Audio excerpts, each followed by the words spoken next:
Mark 13:32. 13:32. Look at you, man. I still like the book, you know. But of that day and hour, no one knows, not even the angels in heaven, nor the Son, but only the Father. So clearly, it says that of that day and hour, no one knows. Not that people forgot. No one knows, not even the angels in heaven, nor the Son, but only the Father. So that clearly shows the Son cannot be God, because that's like having a square circle. Either you know or you don't know. All right, so my question to you is, and so there's a question. You're gonna throw that question back at me? Yeah, of course. Come on, what about an answer?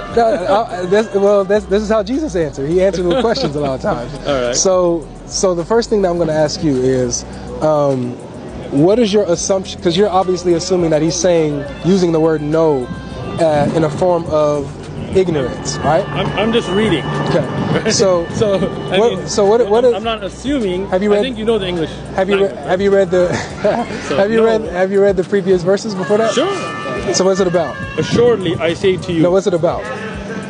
I mean, I haven't memorized. You don't know? No, come on, man. I've read that. When you bring a verse, okay, yeah. and you got it highlighted, gotcha. I'm expecting you to know the context. Sure. So what is he talking about? I mean, I've read the Bible cover to cover, right? Come on, Sheikh. Now you tell me the context. Okay, so I'll tell you now. Go for it. So the context is, Jesus is literally, detail for detail, telling you everything that's about to happen up until his coming. Okay. Detail by detail. Excellent. Destruction of the temple, right. Destruction of the city, right. How the persecution is going to come, okay. The rebuilding of the temple, okay. The abomination of the Antichrist is going to come, gotcha. And how the sun will be darkened, detail by detail by detail by detail by detail. Exactly.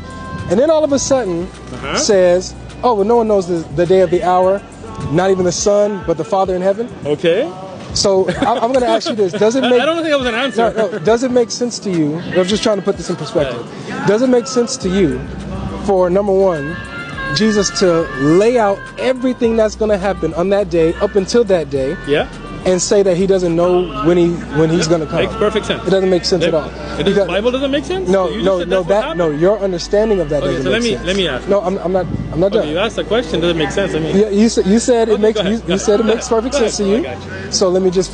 So another way that you can look at this, which is the correct way contextually, is that Jesus is not speaking of knowledge when it comes to ignorance, but he's talking about declarative. It's a declarative sense. Look, I know. I know. But you're stretching. No, I'm not. Okay, look. Because I want to show you. Hold on. I want to show you an example. Just 1 second. No, can I show you an example? Let me just read it. No, you read it already. Look. Let me show you an example.